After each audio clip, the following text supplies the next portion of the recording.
Hey everyone, just ran the biggest Pump It Up tournament by number of songs played. Just in this video, I just wanted to recap everything that went well and did not go well. Um, Overall, I'm happy with how it went, but there's a lot of things that could have been done better. And I just wanted to go through all the things that was put into this. So as you see, I have the rules pulled up here. So a lot of things changed for this tournament. I had to make clear that the tournament starts early at 3 p.m. So the tournaments normally start at 6. So you have to make sure people know it's earlier. People typically fly in on Friday for BITE. So this kind of requires people to fly in on Thursday night or Friday morning. Um, Please plan your schedules accordingly. So, and then there's the seed numbers so that people know, okay, like if you're like seed 1 to 35, you're playing on Saturday, not Friday. Um, yeah, just making sure it's clear that people have to just go straight to the tournament if you're playing in bronze. And I think this, so for TOs, I think it's really important here. And actually, everyone showed up in the bronze division, which is really, very awesome that no one was late because it was very clear. Something else I want to bring up that I did is that when you register for an event, I'm not sure I can see it here, but let me see.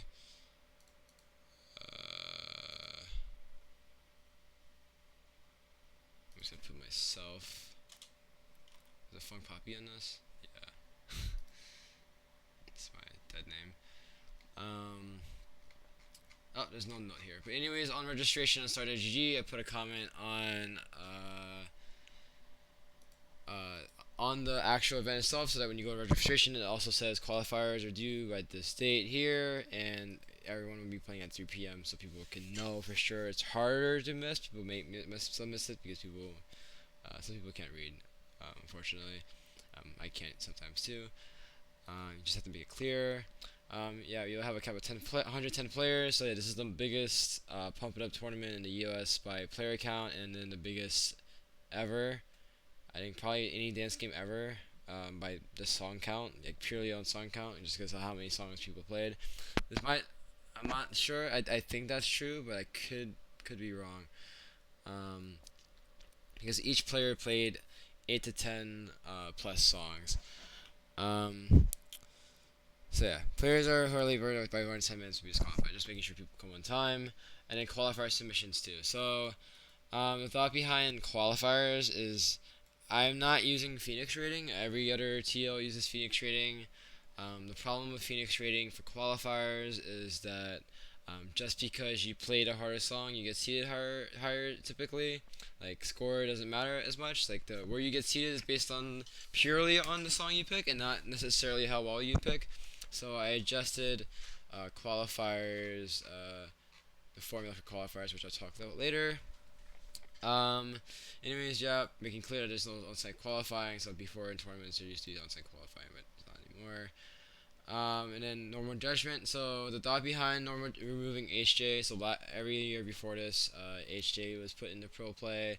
Um, I'm slowly learning that more and more people really don't like HJ. So I made the call to just stop doing HJ in tournaments in pro divisions. Um, Pump It Up is more about like athleticism, playing hard charts, and overall like just there's just no really real reason to play HJ. Like there's no like separate leaderboard for HJ. All the best scores and highlights that you see are done in normal judgment. Like you don't. I mean, HJ scores are really cool, like and really amazing. But I feel like people tend to remember achievements done on normal judgment over HJ achievements.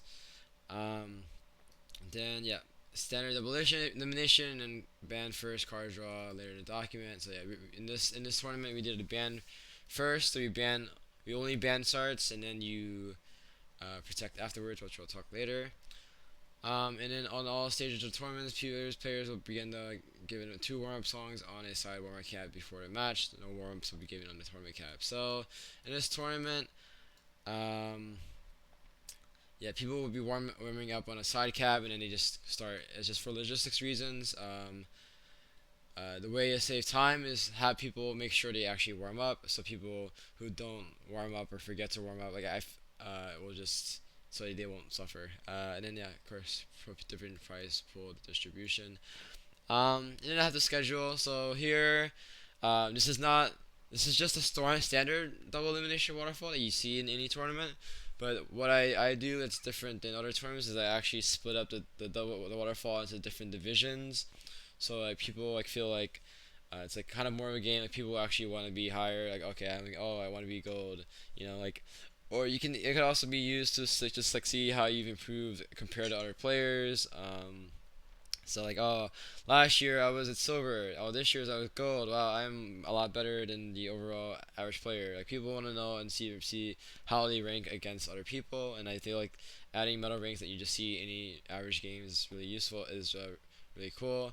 I think it's probably not as fun if everything is just one big bracket and then like you don't really know like how well you're doing, right? So we have these ranks here, and then also difficulties. Um, Yeah, so difficulty ranges were a challenge to determine. So I could go straight into how I did that. For ratings, I actually use a formula.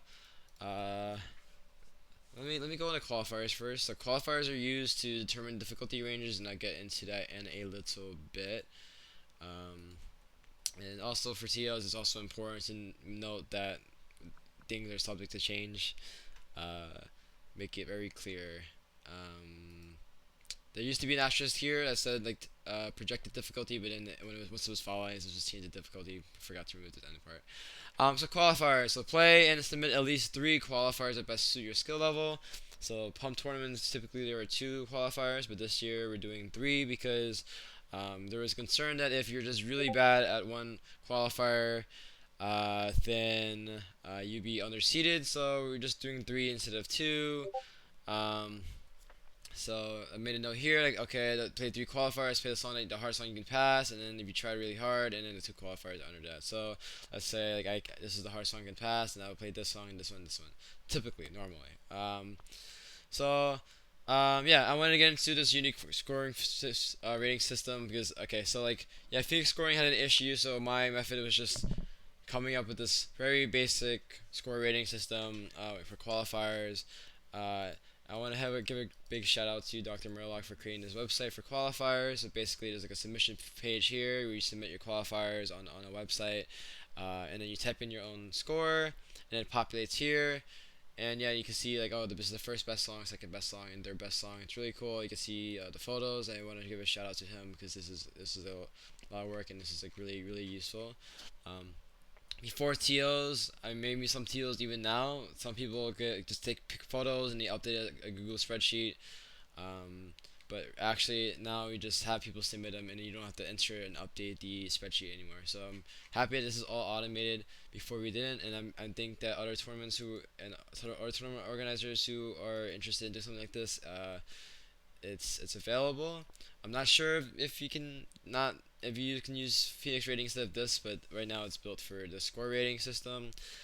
Anyways, so yeah, your basically your qualifier rating is like the average of the 3 ratings that you get, 3 best ratings. You can submit as many as you want.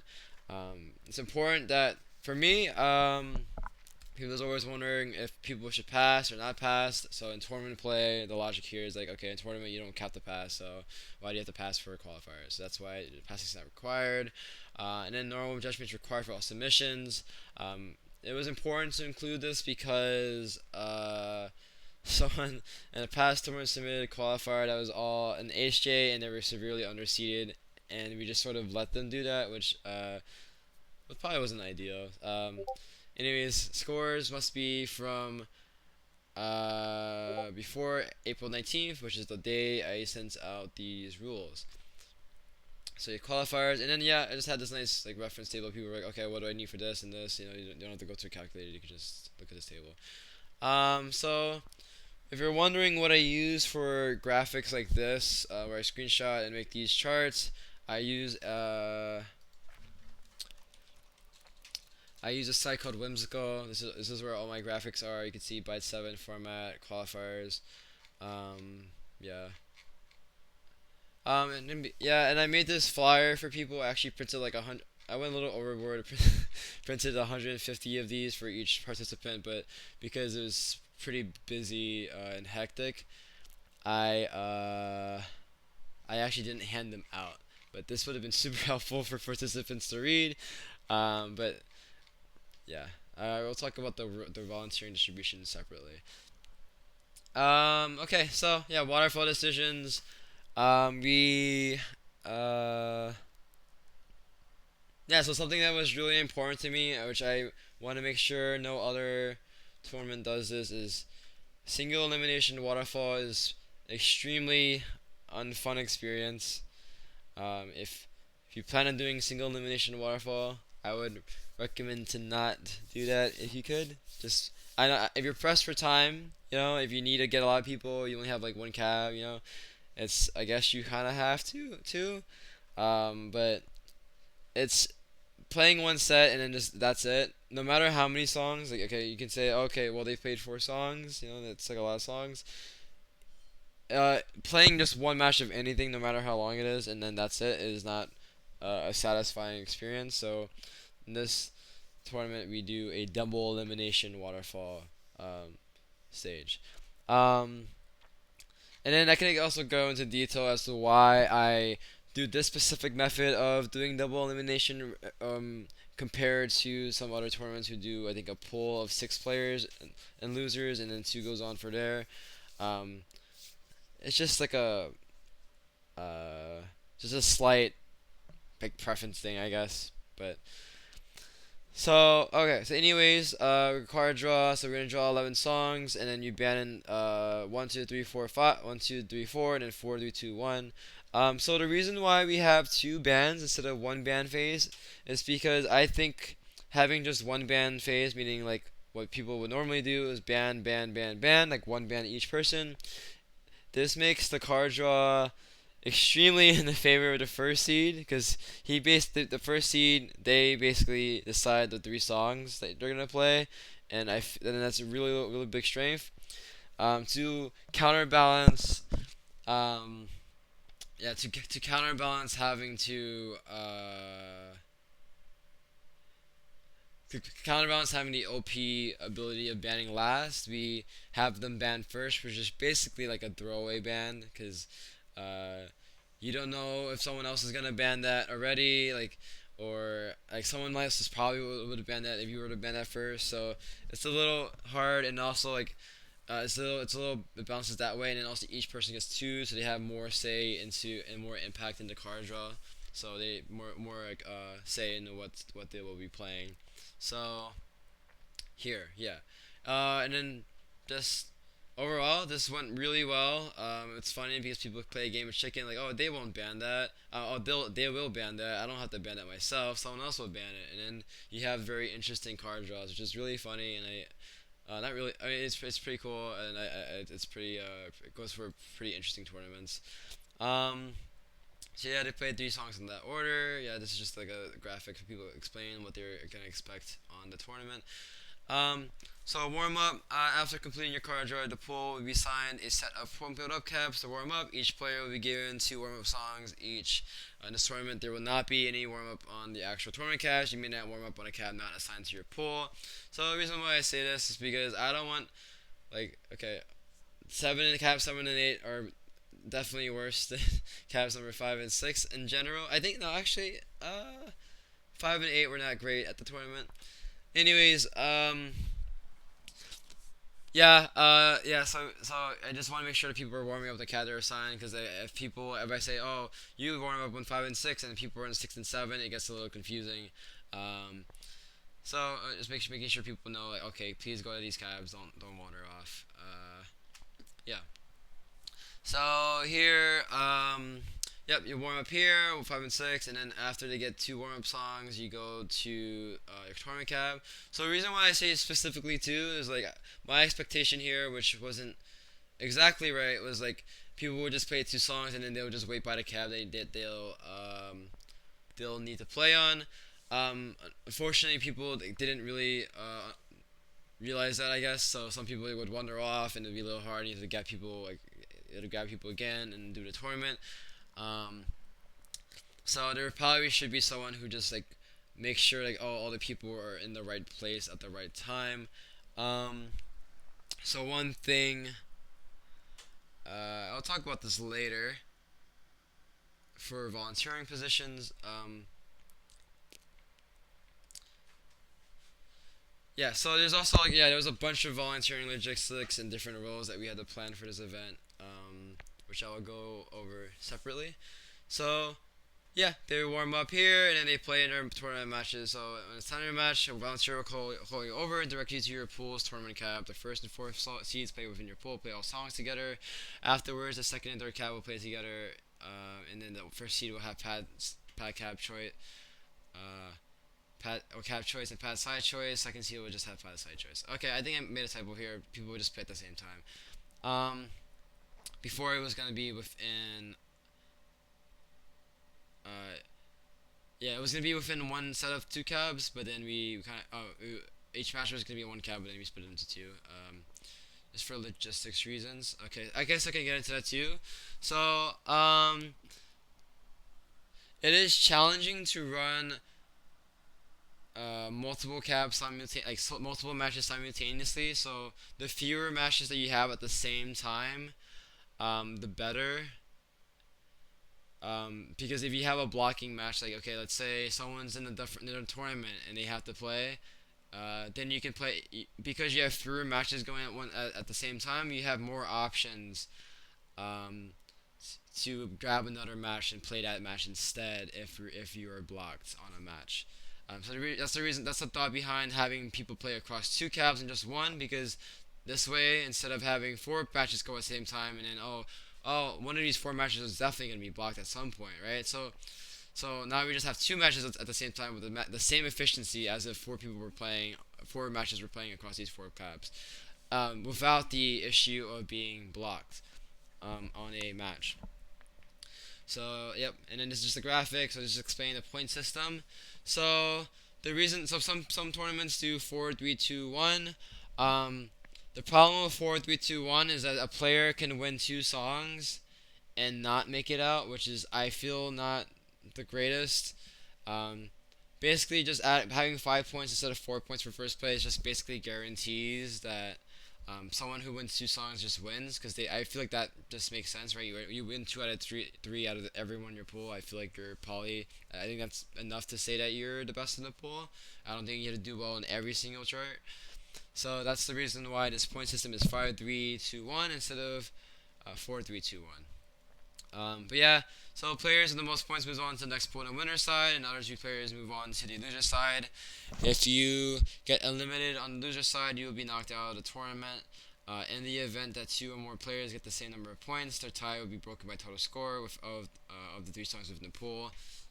Some people ask, "Oh, what if the total score, um, is also the same?" That's not possible. I hope that will probably never happen with how combo scoring is.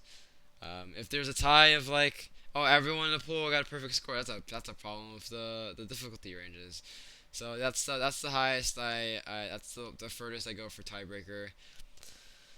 Um, yeah. So then after your match, head back to the tournament organizers there. So just like, talk to the scorekeeper, and then they will announce the winner of the pot and tell you when the match is supposed to be.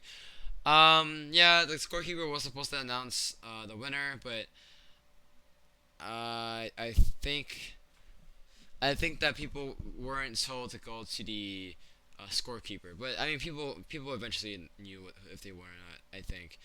But this should have been clearer in the tournament. Something we would need to keep in mind for next time for sure. And then semi-pro seeding match. So yeah, there's this diamond division here. Let's look at this graphic. There's a diamond division here. So basically, 3 people moved on to semi-pro from winners, and 3 people move on from the loser side, and then basically there's like 6 people who needs to play, and then they get seeded into the semi-pro. The reason why we don't just want to do the qualifying seeding is, yeah, I guess we could, but I feel like it makes more sense to just have seeding on the actual tournament. Um, I think it makes more sense just as going off a qualifier, because I feel like qualifiers should not indicate the semi-pro. So this is something I should probably think more on. But yeah, basically there was just seeding match because yeah, we just need to know how to seed people from diamond. And also, oh yeah, actually, yeah, part of the reason is because people had some uneven qualifiers where they weren't able to play them as much as others. So this is just ensures that they're correctly seeded, I guess. Um, so yeah, we drew 14 songs from these folders. So I'll go into more detail on what these difficulty ranges are. So yeah, they just played. Basically, just played two songs. They were supposed to play 2 songs. We were behind on time, so they played 1 song. But basically, the total score of the 2 songs will determine their seeding in the semi-pro division, and then this is the semi-pro division. So these divisions, not so the reason why we have semi-pro and pro divisions instead of just having waterfall pools all the way is most people, many people don't actually like the waterfall format. I actually prefer playing head to head. So semi-pro and pro just gives that like hype, that competitive itch for people who just want to play against one person. Okay, I say I beat this person, and or like doing the pick band is more interesting. Okay, I know how this guy plays. I know like his skill sets and all that. I want to be able to have a card draw, a fun card draw where I have to use my noggin. I've never said noggin before, but use my brain to decide like, oh, how do I win this card draw so that the songs are in my favor. So people just like it more in general. So semi-pro just for people who are competitive, who couldn't make it into the pro division, and then pro division is just for the world-class players in our tournament. Shortcut remix arcade and full songs can be drawn in these divisions. So the reason why you don't want remixes and full songs in a waterfall division is because it's too variable. Adds too much variability in how long the matches are. And if you just have arcade lengths, you can usually control how long a match is. So you won't, like if Gargoyle S21 comes up, you won't. Oh no, our tournament is now 50 hours late because people wanted to play Gargoyle. um, this just removes that liability that's like unnecessary. Also, I think most songs in Waterfall Division, which was the easier songs, are arcade. And the reason why we add in remix and full songs later on is because there are a lot more hard, difficult, and challenging songs in remix and full songs, and they should probably not get removed. So your card draws for each round and division will have the following way distribution for each round. This distribution is subject to change. Um, as I always mention, I feel like TLs should always remind people everything is subject to change. So if people are like, oh, why'd you change that? We said that we were gonna change it. That's why. um, so yeah. So these level ranges were actually decided with a team of people who, like, a combination of pro players, tournament organizers, and just a few volunteers. We all like to talk through this, and we felt like this made sense. Um, Something that I would probably do. I think before we wanted a wider range of difficulties for the card draw, but actually I think I will probably be removing some of these. You can go into like one of a spreadsheet of like of an idea of what I would probably do instead. Um, so so I thought because people are just just so good at this tournament, like we had an incredibly stacked tournament. It was a privilege to um, be able to work on that. Format. It was a privilege to be able to work with all these players.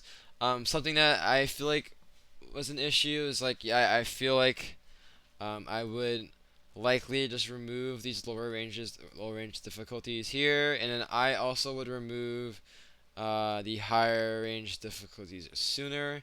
So here I probably will not have 26s. Someone had to go through A lot of losers matches playing a lot of 26s because the 26s are so early on. I will plan to lax the upper range, but also increase the lower range because just it should be more centered. Uh, that's like one thing I probably not happy with. Okay, let's go back to this. And then we try to do a band first card draw system that protects only deciding song order. I think generally this worked well.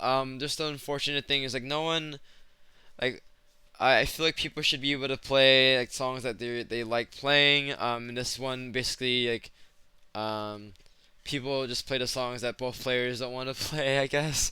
Okay, so this band phase, shout out to I'm Drake and Matt Miller. This was kind of something they discussed a lot, and I think overall it's very interesting. It's very cool. It led to like a lot of close matches. Like all three, pretty common. Like all three songs that were played were relatively pretty close actually. Um, this method also it definitely makes the three songs, I guess the matches for three songs, if the players are equally skilled, to be as close as possible. The issue is that people don't get to play the songs they actually want to play. So I think Another and Juanito didn't get to play a single chart, except for Juanito only got to play Gargo full song S23. And he was playing against a player who plays Gargoyle full song religiously, so that was not the greatest. But yeah, so what I would probably do next time is have ban protect here, then ban, and then you do uh the last song is the tiebreaker. So also, just as an FYI, the reason why we had three singles here is like, okay, you want singles in the pool. Like singles should be indicative of like professional play. Like you should be good at both singles and doubles. And the problem with this is like we had six bands, um, meaning players each, three bands each player. So a person who feels like the other player is like significantly stronger in singles can just ban all the singles, and then they just left with doubles. And the downside for the guy who has to ban all singles is that they have no say in what they play for doubles. Um, this was actually a huge advantage for the singles player. Because they just basically just picked the songs that they play, and that was basically they basically picked the three songs they want to play out of the whole pool, minus the singles. Um, so yeah, probably won't do this band phase again. I think it's not cool that a really good singles player doesn't get to play any singles at all, and it's probably not cool for the doubles player to not be able to pick what any of the doubles at all to play. So anyway, this is my thought on that. Um, Yeah, and then higher just because someone has to decide, right? For this higher seed will have pad side choice for singles, player order choice for doubles. Meaning like, they'll pick what side the singles were, and then play order choice for doubles. Just like if they play first or second for each song. Um, Next year I'll probably clarify. Okay, you can have play order choice for any like individual songs. And then other rules, this is just normal rules that you see normal. The only new rules that you see that's unique is the 199 clause where I allowed down scroll. JT mods has always been fine it seems. So yeah, JT mod, no one had any issues with this. So yep, enable JT mod, VGA dark normal. That's a normal rule. So here, so the expectation. So this is something that went really poorly. It might not really poorly. I mean, you were like an hour late. Which is not terrible, but what went poorly was that we didn't have internet at the venue. Didn't think that we it would be an issue, but you wouldn't expect that to happen. But apparently we just didn't have internet, so we couldn't play free play mode or premium mode on. Um, so just for TOs, I'm adamant on using the US kits because they have 1 credit premium. And what's nice about this is that they go in, they just play their three songs, and they're out. And The reason why I'm against event mode, for example, is that there is no timer. Um, so often some players will just take more time to rest than they need. They would just take a lot of breaks, but sometimes you kind of have to just get the tournament going. So we were planning to have 60-second timer, and then people will have to play their next song within 60 seconds. Um, because the internet was down, we weren't able to do premium mode, and then also another frustration this weekend was that we couldn't play premium songs, and some people drew premium songs in their pool. We had to do a full random song in the same difficulty to replace that premium song. It's just unfortunate. Something that you would probably do better next year is just making sure there's an alternative for internet. Of course, you would expect if there's internet, there should just be internet, but for some reason, yeah, we just couldn't. We just had some issues with the venue. Um, yeah, these are all just other standard rules. So this is just the waterfall graphic. So this is the whimsical graphic I showed earlier here. Oh, that's the qualifier graphic. Here.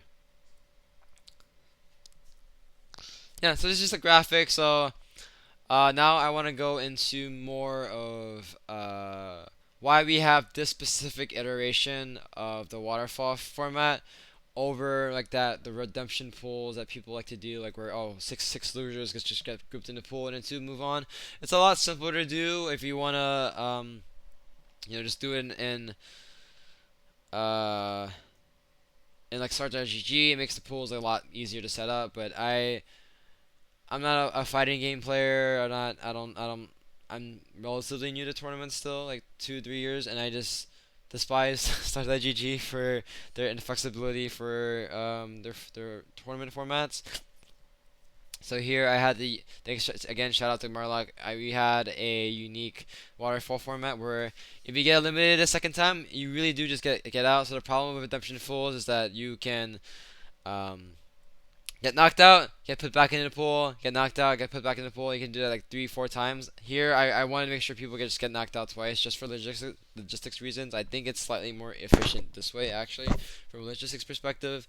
Um, and then just for TOs in general, a general rule of thumb is you really should have 5 minutes minimum per song on your schedule. I see too many TOs think that a song is 3 minutes or 2 minutes for and they think, oh, we'll run on time with a match being 10 minutes long. Well, that's the problem with that is that people take time to get on. People like to settle.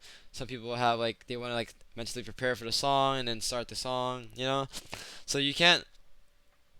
Oh, yeah, and then the scorekeeper has to take photos of the scores as well. Like, there's a lot of things that like is outside of the actual song playing. It's very important to actually just have 5 full minutes. So like 2 minutes for the song, 1 minute for menu, 1 minute for rest, and then one more minute just for anything else. Um, so 15 minutes is like generally you run well if things run well, you do 1 credit US Premium, like I said before. You have a referee making sure that their settings are ready before I talk about the volunteers thing.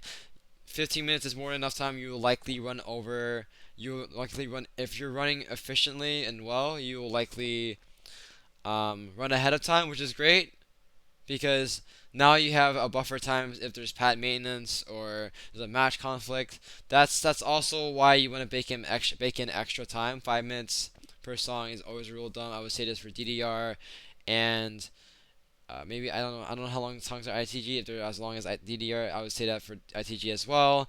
I would say that for and then pump as well. I know SMX is a little shorter. That should be you should do 4 minutes per song probably. Not sure. And then the reason why I like double elimination waterfall is because it feels like every match matters, right? Even if you don't do well, you're still fighting for. Even if you can't win your losers bracket or winners bracket, you're still fighting for placement within your pool. So it's still something to fight for. I don't like double elimination round robin because it just feels like you lost the first match. All right, you're just basically done. Why are you playing the other 2 matches, right? Why are you playing your other 2 matches? That's why it's just I don't feel like every match is invaluable there. Here you just play one pool. Okay, I lost my first song. I still have a chance to come back in the second song. Okay, I lost my second song. Maybe if I did well, if I got second, third place in the other two songs, maybe if I get first place, I can make it through. It makes it so every song feels like it matters. And also, the expectation here was that your placement in this first pool here actually determines your seeding here. So you get that nice and juicy first seed where you can decide the last three songs from the final four songs in the card draw. Even though it's more balanced with the double chart band that I mentioned before, um, that is kind of that's kind of the advantage here. And then just another thing that didn't go well was like, yeah, we didn't actually code the flow correctly, where second place actually gets seated correctly and third place gets seated correctly. Um, Unfortunately, we'll fix that for next year. But yeah, in general, 15 minutes per song, and then yep, double elimination is actually double elimination. Um, so yeah, and this is just so people know about what time they would play. They would just look at the seating chart. Okay, so where should we go from here? So this is just a graphic, basically just outlining the format. You go into double elimination, and here people want higher level players, higher skilled players want to play. Usually, typically want to play doubles. For me, I think typically around advanced level 6, advanced level 7, like when you're playing 22s, 21s, around that area, people will start playing doubles. So that's why we start in the diamond division, because that's typically when people start playing doubles at a competent level. Um, and this is just people generally want more doubles in a tournament. Um, so yeah, this is basically as much doubles I could put in a tournament without going crazy overtime. Um, so yeah, it does doubles. Just a simple waterfall. We have the semi-seeding match we said earlier, and then just the matches here. One detail that we had here was that here we were originally planning on having four cabs being played at the same time here, and unfortunately I just forgot about the paranoia boy effect, where he's just so insanely good at every tournament, so he's late. He causes sometimes causes issues with other tournaments. So just FYI, if you are unfamiliar, this semi-pro this Saturday tournament ran into midnight. It was expected to play into 10. I mean, going 2 hours over isn't actually as bad as I thought it was going, but I was planning to end at 10 on the dot. I personally hold standards, so I'm not too thrilled that we ended at midnight. But we did finish on Saturday, so I am happy with that. I'm just not thrilled that we didn't end at 10. Um, just a side note. Um, so yeah, this is just double elimination, and then we had this cool graphic showing the card draw distribution on the right, so you know exactly what songs you would be playing. One thing I would probably do just for the schedule, since I will start next year, I will likely start this at the beginning of the day, probably like 11 a.m. So unfortunately, this would mean people will actually have to fly in on Thursday, and then we would have to get everything done on Thursday, 100%. Um, that's gonna be tough on the operations team, but I think this is what we have. This is what the next step would be, and I basically will have all of these done. I will have to push all of diamond here, and then I would start semi pro 11 a.m. 3.5 hours early, and then do it that way, and then from there I will actually have every single match here played one at a time, on across two cabs. Um, for the entire night, just the entire day. So basically will have two double elimination brackets, just one day, just the last. That's the top players. Um, Something I will probably do differently is not do the semi setting seeding match. I'll probably just do like one big pool at the end. Probably put all the winners. Probably put like yeah, not sure what I'll do, but I don't like that I like that six people were seated directly in the semi-pro. I think it should just been one. This is just too many people should have just been directly seated into semi-pro. I think this is like not a great decision that I make. made. Um, and then from here, one player moves on to Pro Division, and this is just because the best player in semi-pro usually has a yeah. Actually, I'm not sure. But yeah, we just have one move on because you should feel rewarded. Only one person makes it through. Like, okay, cool, I made it through. I fought through best of five, and now I'm playing in Pro Division. Then in Pro Division, yeah. Um, so here we expect to have four cabs at the same time. Here we played. We were planning to have. Oh no, here we're here. We were starting to plan to have it. So it's two matches at the same time, so that women's could start. Um, the women's non-binary division. Of course, our bracket was crazy delayed, and then I think around 5 p.m. I just made the call like, okay, just run women's on cabs number 3 and 4, and we'll run semi-pro and pro division simultaneously because we had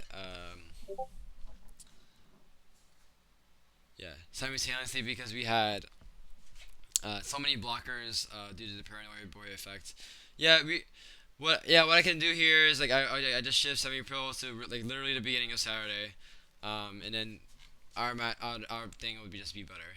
Our conflicts would just be would just resolve a lot better next year. Yeah, so in Pro Division we have it. So there's two matches at the same time this time, so that there's more people can see every match. Um, then here we kind of reduced the matches at the same time. So um, actually, we could play these four at the same time, but I wanted more matches to be able to see in at the same time. Like, I didn't want to run four matches at the same time because I didn't want people to have to look back and forth to see like four crazy matches. I wanted the pros to get their spotlight, play one or two matches at the same time. This actually changed. Instead of having two matches on the same time, we just played one match across two cabs.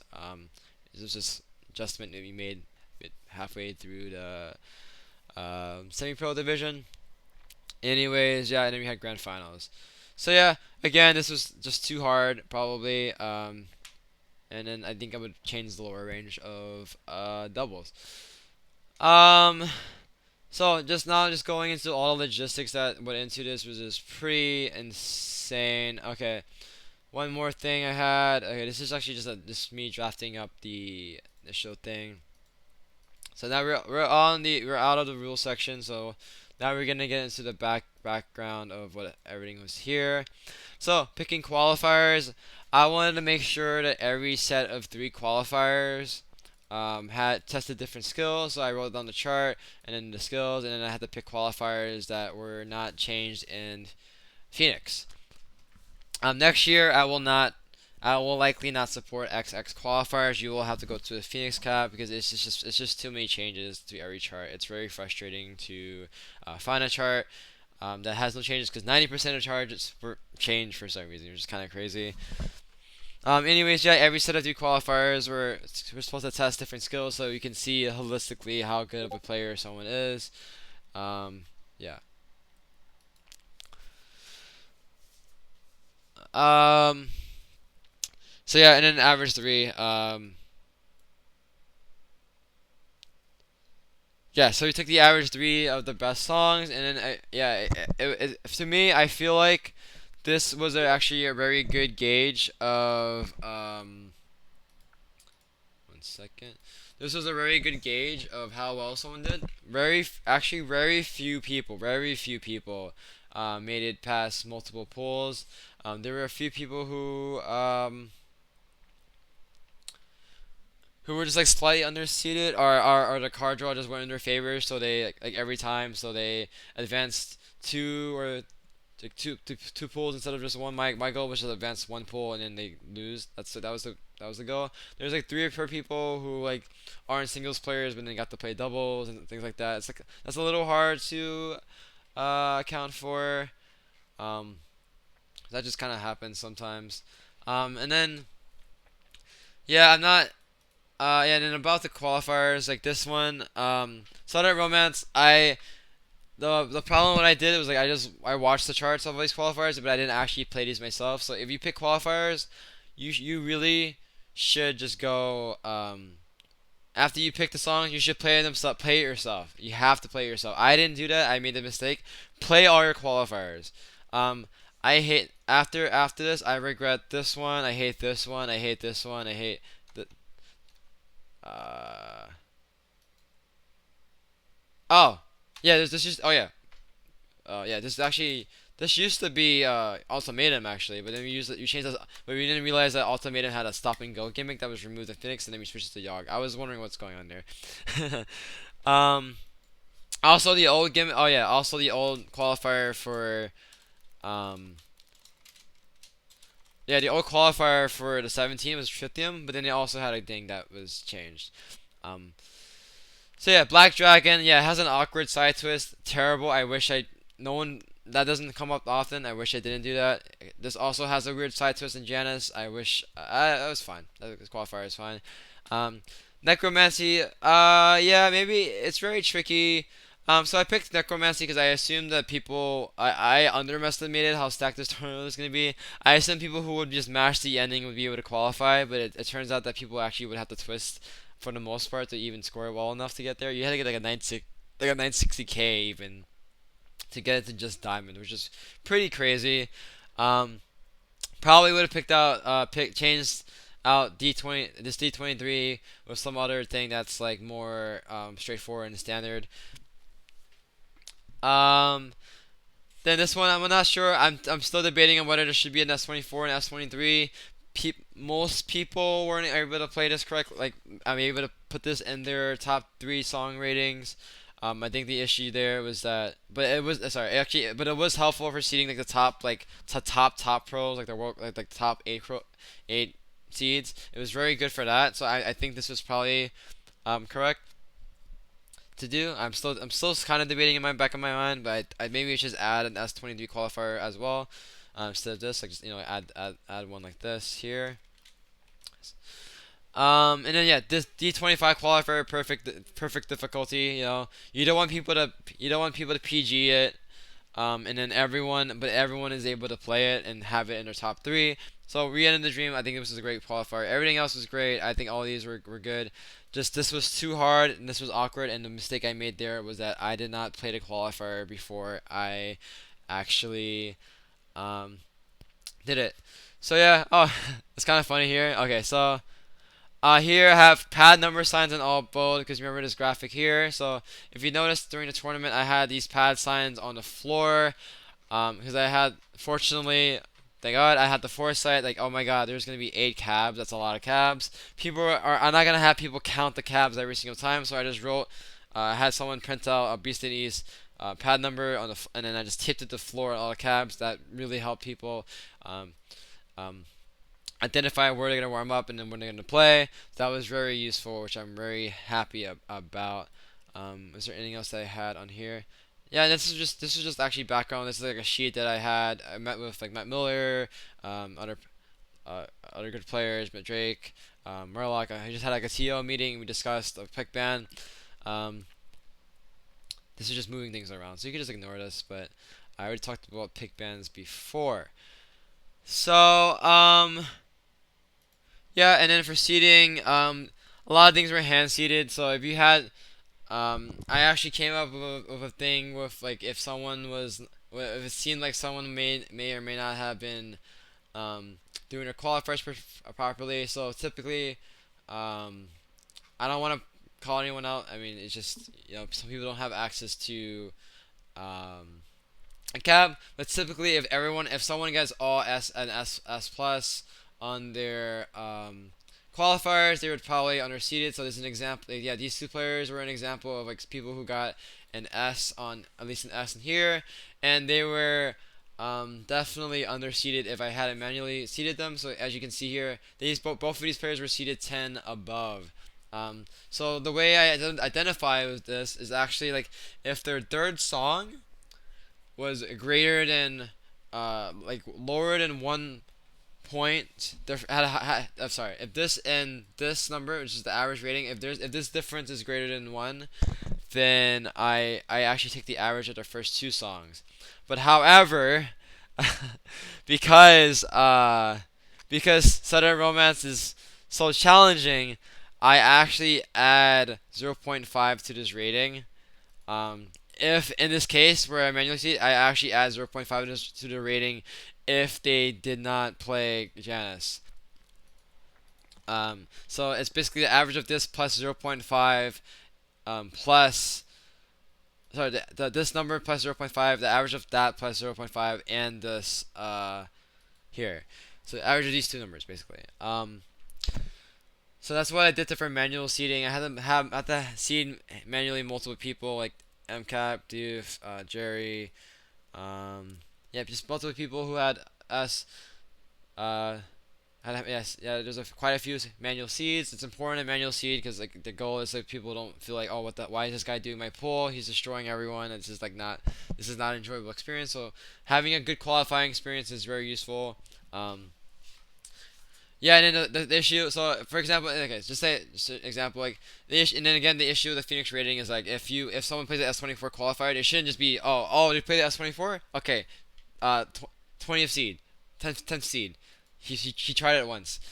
That should not be a thing. I know some people have like song minimums, like chart minimums, but it should not be like kind of up to the player where they. It should not be completely up to the player where they go. Like okay, just because someone wanted to push a harder difficulty, they shouldn't necessarily go higher. It's more pump it up. Unfortunately, is now like a timing based game, so the actual score of the chart should matter more, and that's why there's a new qualifying system here. And then not the last thing. There's actually a few more things. So we have this qualifying pump it up tournament. We had a Google form. So this is like an example of a volunteer form. If you want, you can reach out to me. My Discord is Johnny Pop. So we have a form like, oh, what's your preferred name? People don't like being called their actual name. So some people are not comfortable with just being called their first name. So, what is your preferred name? Just like preferred name. What is your Discord name? Yeah, people, yeah, just so you can contact them, and then very clearly, I explicitly say, okay, this is what we're gonna do. Like, I don't want people to ask me, what are the card drawer? What's the referee? What's the purpose? This one explicitly just says this is exactly what this is. Yeah. So okay.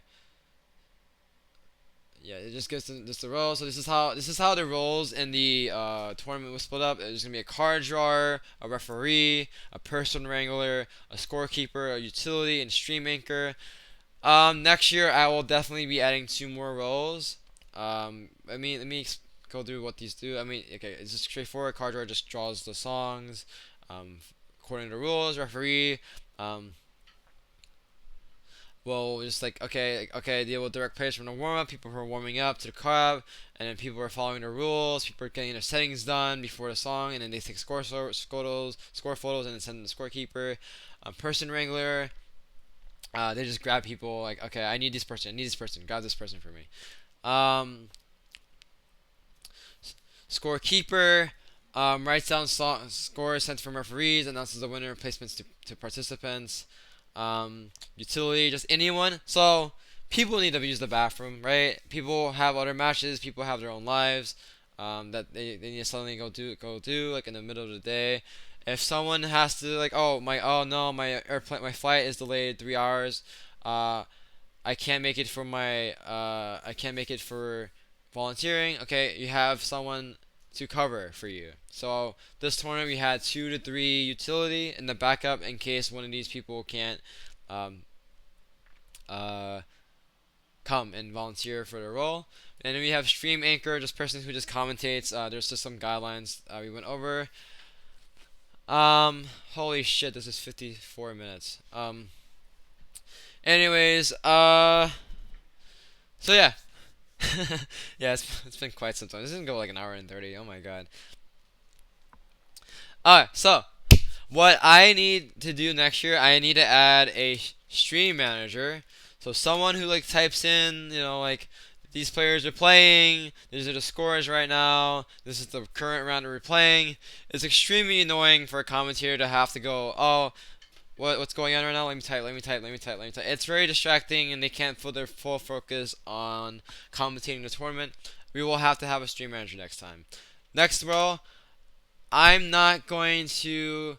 This is just gonna remove this part from card draw.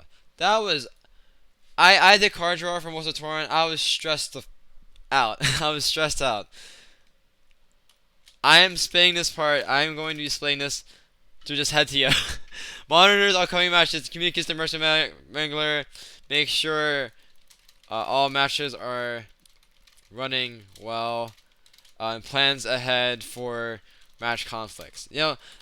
This is a full job. I should not have been doing head TO and card draw at the same time. That was a bad decision because there were just a few things that went wrong during the tournament where I just didn't realize what was going on. Like the beginning of Saturday, that was on my fault. Started like 30 minutes late because even though I told a cab a match that they had to start, it wasn't completely obvious to that to the people in that match that were able to play at a cab because they were still kind of fixing things and they weren't sure. A cab was open for 40 minutes at the beginning of the day, which is crazy, and I'm not too thrilled about. But the reason is because there was just so many other things going on. I didn't even realize that there was no match going on, and also there was a communication issue with the volunteers that didn't realize. Okay, wait, the match is supposed to be going on. So that was just a communication issue. Head TO should for a tournament of this scale, a head TO should be separate from the card drawer. That is but I think that's only an issue for big tournaments like this where you have 8 cabs to manage. But in general, there should be a stream manager, there should be a head TO. Card drawer should be completely separate from head TO. If people need to ask me questions, I should not be only doing focusing on card draw all the time. I mean, I want to do card draw. I think it's interesting. I love card draw. I love seeing what people do. I love seeing what people end up with. I cannot do card draw. I should not be doing card draw next year. Um, so yeah, these roles should be split for sure. Anyways, just going back to this form. Yep, these are the different roles, and I asked them which roles would you prefer to volunteer as. Volunteer form should not just say, do you want to volunteer? Yes, and then that's it. I've sounds funny, but people have done that. People are not able to indicate what their preferences are, or it's like a text box. Like okay, and then they have to okay, I like this, I want this. I don't think it should be that way. It should be this. I think it's called a Likert scale. So basically, I have this in different volunteering roles. Basically, card drawer. Do not ask me to do card drawer. I don't want to do this is what this means. Do not prefer. Alright, I don't want to do this, but if no one can do it, I'll do it for us because I want to help. And different. Yeah, it's just okay, if you need me for that, I don't really care. I just want to help, right? And then prefer, okay, I want to do this, okay? So it's important for that because you need to know what people want to do. Like they're volunteering, right? You don't want them to hate their lives. If someone doesn't want to talk to people and yell out people's names, like for person wrangler, right? They should just be able to not want to do that, right? They have the ability to just say no. You don't want someone to hate their lives for offering them for help, so you should do that. And then this is very important. Volunteering time preference info. So schedule for reference. This is very useful because maybe I'm probably gonna play in platinum division. Probably shouldn't volunteer that. Or I want to help a pro division. It'd be really cool to talk with and help with FMs. And then just time preferences, right? Like for example, like Sunday, people have to go home, or people just want to chill. Or Saturday, okay, I don't want to volunteer. I'm busy the entire day. Please don't bother me on Saturday. I just want to enjoy the event. That's fair, right? But you have to give people the option to highlight their preferences, right? Like don't ask me on Saturday. I want to enjoy the event, right? That's totally fair. You're paid to go there. It's fine. Don't Um, now. This was the insanely difficult part. It was getting all this information that I collected and then putting it in a spreadsheet so that I can actually coordinate the shifts. I actually looked into multiple employees' shifts scheduling sites, seeing where I can I'll manipulate this. Okay, I can hide these preferences here, right? Then I have all these preferences. Oh my god, uh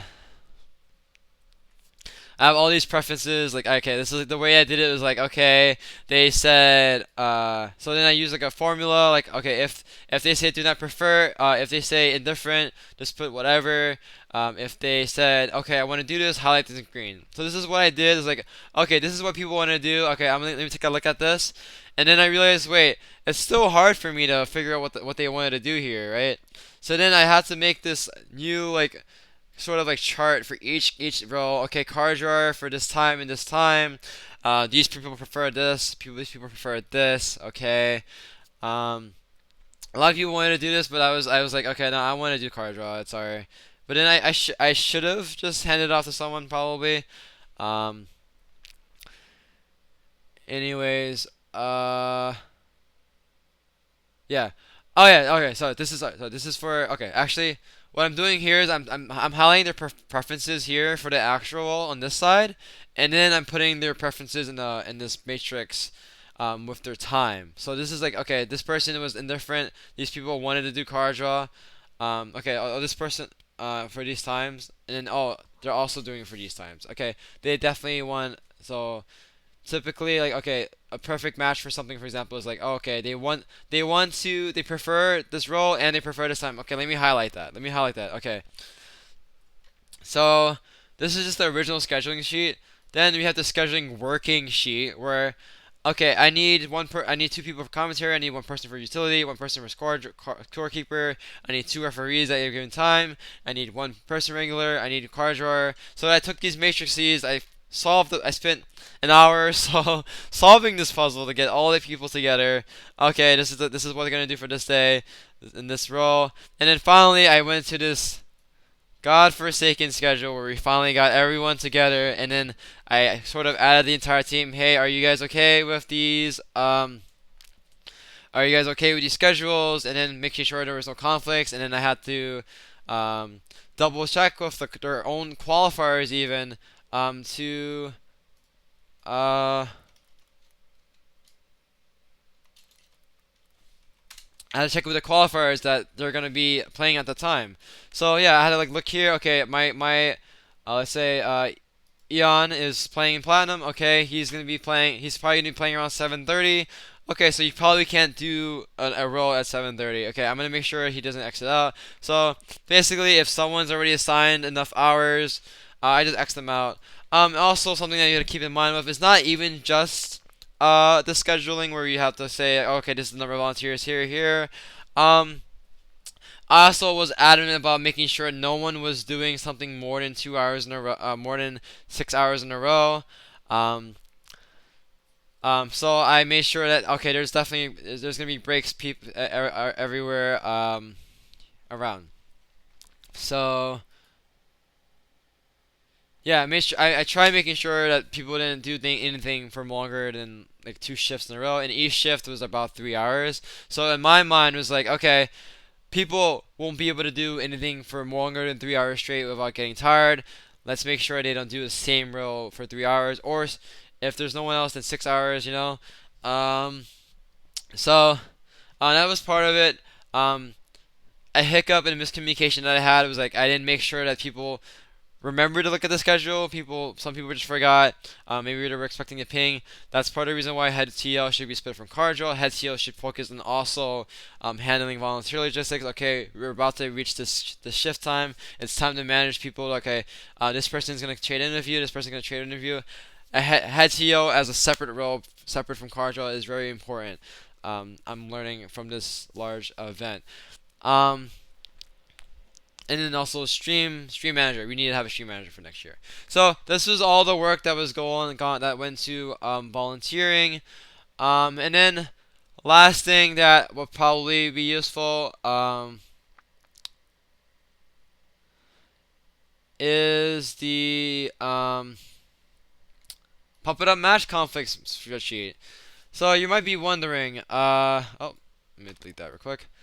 Now you might be wondering, how do we handle match conflicts? Remove that.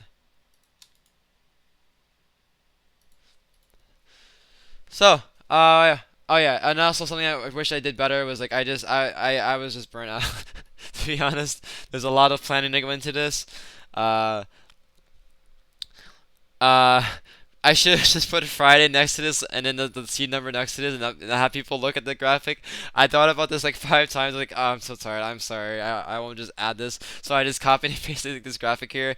I should just have the match times here and the difficulty ranges here. Um, oh right, I need to talk about the difficulty ranges afterwards. Um, but anyways, yeah. That was just pure laziness. I should have done it. I done it here. I did it here because it's for my own thing. I didn't do it for the participants. I'm sorry, everyone who participated is watching this. I was like I need to focus on what I need to do. I'm tired. Okay, so what I really actually liked. I'm actually really proud of how I handled the spreadsheet here. Let me go ahead and hide everything here. So, yeah, we ordered this. So then we had to go as a TO. I had to go through all of. Let me hide. Let me move my camera. I had to go through every single person for their Discord and their participant. Um, Let me hide this. It's fine.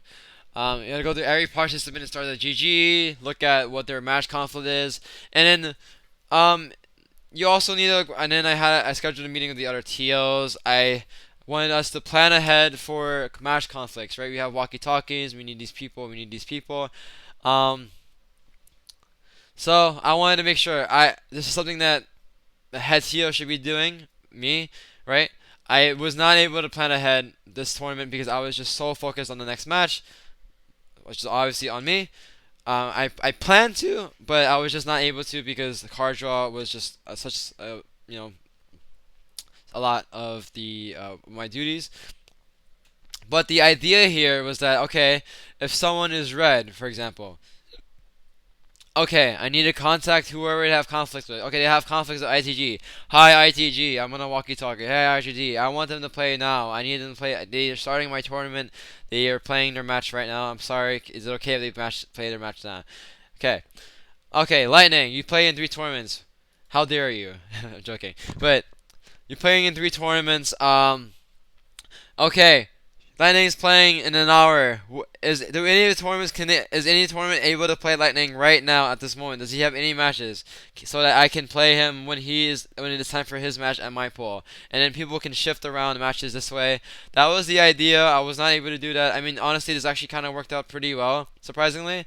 Um, so yeah, green. So yeah, and then also yeah, here I just want to explain this. Black was just like, they're not playing that match. It's impossible. Green was like, yeah, they're playing, but like they're such in a different pool or they're playing at such a different time. It's probably impossible for them to actually be playing. Um, yeah, and then yeah, and that's the idea here.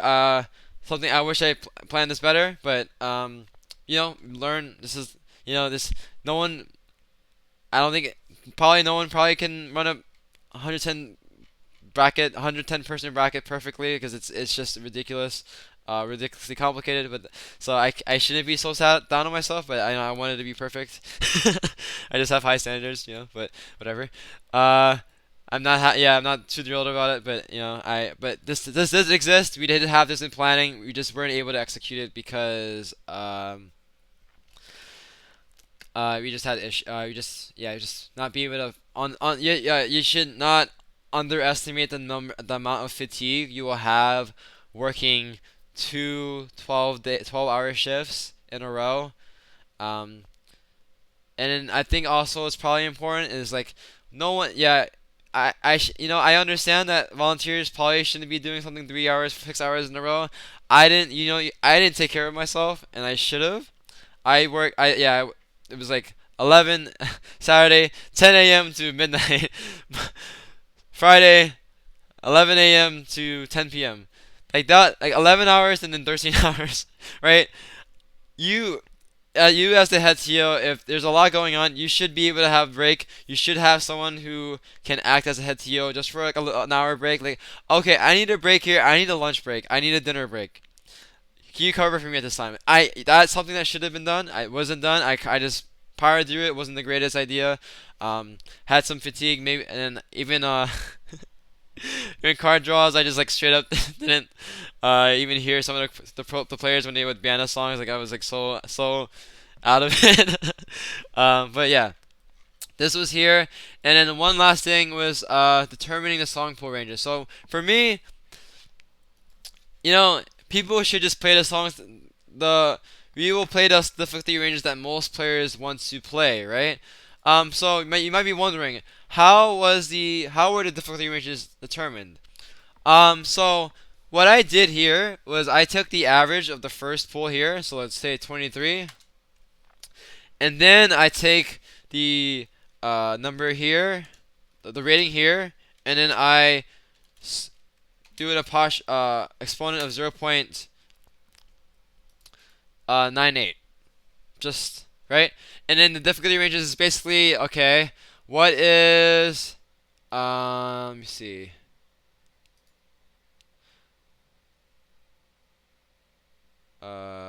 Here. Okay, see. And then my idea is like, okay, what is let me see here. So what is the difficulty basically that can the quote unquote like lowest seed in the pool play and probably get a triple, like I guess a triple S on. And then what is the highest difficulty that the best player can play and still get probably a triple A. So my range here was going to be triple A and then triple S, and then triple S. That was my range. I looked at the scores on the actual tournament. This is actually just spot on. Asked around, were you happy with the difficulty ranges? Like just random participants. Generally, they were happy. People who like pushing harder difficulties didn't like that. It was so timing based. Yeah, it's just pump it up now. I wish if you go back to combo scoring, that would make sense, but unfortunately, grades matter. But overall, I actually do really like this. So before it used to just be okay, like it just to just be this rounded. Like I wouldn't. Okay, yeah, and then okay. By the way, and then I would round this number, and then I would round whatever the exponent would give me. This would last, and the big deal for this was actually just okay. This rounded number, and then this rounded number, and the problem with that was that it was slightly too hard for people. I think probably, and then this time, it was slightly too hard for people. But I think thinking back at it retrospectively, I think it's because it was a bad qualifier that gave people too much score for one of the hardest qualifiers. So the difficulty ranges were higher than they should have been. I think next year I will probably, instead of doing the exponent, I would probably just round this number. I think 22 to 23 was probably fine for this pool. Um, for example, for my pool, I would probably do 21 only. And then, I don't think we should have. Part of the reason why we have such big ranges is like, okay, people who are good at playing hard songs, um, should have us like they should be able to ban easy songs, or people who are good at timing easier songs, they should be able to ban hard songs. That's the theory behind why we have such huge semi-big difficulty ranges. Um, maybe we could do 21 here, but generally, maybe the pool should be harder. Like the lower range should be harder. I'm still debating on that. But then that's basically how I do it. Of course, if you're doing Phoenix rating for qualifiers, it won't be that the greatest. You won't be able to do it that well. But generally, yeah, I'm very happy with this qualifying system. I'm very happy with the difficulty ranges because, yeah, people enjoy themselves. People played the charts they wanted to play. Really like the band system. Is there anything else that went into this tournament that we thought about? Let me see. Yeah, so scheduling, yeah. Next year we will have more players. People are noticing by it. There will be even more players. We'll probably add a fourth pool down the sign. Um, Bronze, silver. I think all of Waterfall will be played on Friday. All of it starting at probably 11 a.m. and then all of it ending at like 11 p.m. or 10 p.m. And then we'll start semi-pros and pros on Saturday, like basically the double elimination matches. I think this overall this format was really great. I think people had a lot of fun. Probably will remove the semi-pro seating match. We'll decide what else I would do for that. Um, Next year also, I need to make sure, we have internet, we have backups for internet. This is the internet thing should not have been an issue. I will make sure that we will have backups. I know that people have like some hotspot ideas, other things like that. It's very important. Um, yeah, but I mean overall, I can't not be happy with how all this went. Monday we went through an insane amount of players. We went through how many players did we go through? 65. We went through 75 players in one day, which is unreal. I think it's pretty crazy because we started at 3 p.m. and we finished at 10 and 75 players played. I think that's just actually pretty crazy, and I'm very happy with how we were able to just plan logistics. I'm very happy of the thing. Oh yeah, and also I had this volunteering training doc, like things to keep in mind, what you're expected to do. People have some things. We had also, yeah, make sure if you have a big volunteering team or you have a small volunteering team, you have to have a meeting. Okay, get everyone on the same page. This is what you're doing. Have everyone in the volunteer team read the rules, understand them. Maybe not quiz them, but understand them. And then yeah, this was just like a volunteering doc. Probably if you want to read it, here I'll scroll slowly. You can pause, and then there's also a commentary guideline that Tusta made here. Just for the tournament.